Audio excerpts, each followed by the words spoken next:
আমরা আহ, আপনারা জানেন ডেঙ্গুর ব্যাপারে আমাদের প্রতিদিন আমরা সভা করতেছি, পূর্ণ প্রস্তুতি নিয়েছি ইনশাল্লাহ।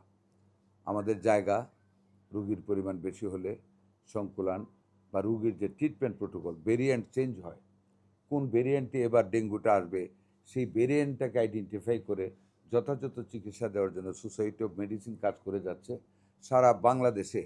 এই শনিবার থেকে তারা ট্রেনিং প্রোগ্রাম প্রত্যেক ডিস্ট্রিক্ট হেড করে যাচ্ছেন, ওখানে ট্রেনিং দেওয়া হবেন সিভিল সার্জন সহ ওইখানের অ্যাভেলেবল ডাক্তারদের।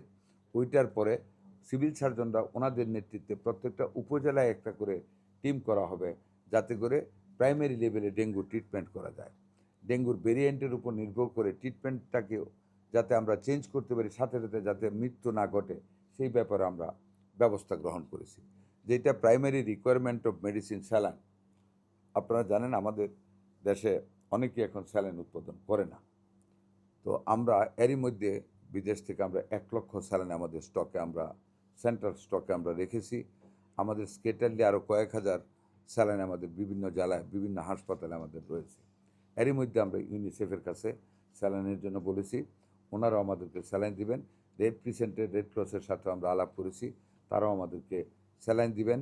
ওভার অ্যান্ড এভাব আপনারা জানেন গত পরশুদিন প্রাইভেট ফার্মাসিউটিক্যাল প্রডিউসারদের সাথে মাননীয় প্রধানমন্ত্রীর নেতৃত্বে আমাদের একটা সভা হয়েছে। ওনারাও প্রতিশ্রুতি দিয়েছেন, ওনারাও প্রডিউস করে আমাদের ভেরিয়েন্ট অনুযায়ী রিকোয়ার্ড যেটা আমাদের স্যালাইনের যেটা দরকার হবে সেটা ওনারাও আমাদেরকে সরবরাহ করবেন। এবং আমরা বেডের দিক থেকে প্রাইভেট ক্লিনিক এবং ডায়াগনস্টিক সেন্টারগুলির সাথে আমরা সভা করেছি, ওনারা 10% সিট ফ্রি রাখবেন আমাদের ডেঙ্গু রোগীর জন্য। সেইখানে মানে খাবারের টাকা এবং ওষুধের টাকা ব্যতীত ইনভেস্টিগেশনের যে চার্জ আসবে সেটা 80% ওনাদেরকে মওকুফ করে দেওয়ার নির্দেশ প্রদান করা হয়েছে। এবং ওনারা হ্যাপিলি এগ্রি করেছেন, 100 টাকা হলে 80 টাকা মাফ করে দেবেন, 20 টাকা ইনভেস্টিগেশন চার্জ নেবেন। ডাক্তারদের ভিজিটের কোনো ফি ধারণ করা হবে না, বেডও ফ্রি, প্লাস ইনভেস্টিগেশনেরও 80% টাকা ওনারা কম নেবেন। ওনারা 10% সিট ফ্রি রেখেছেন, এরপরেও যদি প্রয়োজন হয় ওনারা বলেছেন যতক্ষণ প্রয়োজন আমরা ততক্ষণ অ্যাকোমোডেট করার চেষ্টা করব, এটা করবে। 2টা সিটি কর্পোরেশনের সাথে আমরা মিটিং করেছি। আজ শনিবারে আমাদের র্যালি আছে এবং প্রত্যেকটা সিটি কর্পোরেশনের সাথে আজকে আমাদের জুম মিটিং আছে।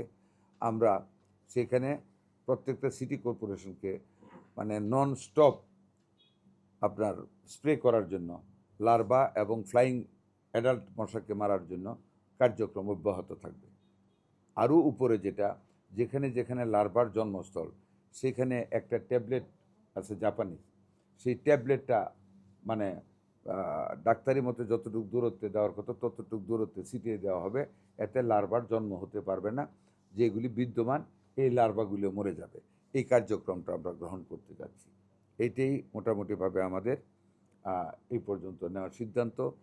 হামের ব্যাপারে আপনারা জানেন হামের মৃত্যু কমে এসেছে এবং হামের যে আক্রমণ যারা নতুনভাবে ভর্তি হচ্ছে আপনারা নিশ্চয়ই লক্ষ্য করবেন, এটা কিন্তু মেসিভলি বাড়তেছে না, একই জায়গায় অ্যারেস্ট হয়ে আছে।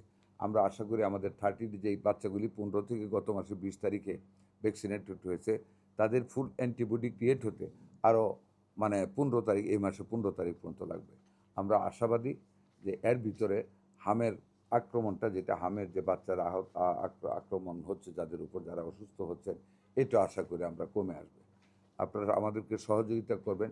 2টা জিনিস একই সাথে আমাদের উপর, একদিকে হাম আর একদিকে ডেঙ্গুর নকিং আমাদের সাথে চলছে। আমরা 2টাকেই মোকাবেলা করার জন্য আমরা পূর্ণ প্রস্তুতি নিয়ে রেখেছি।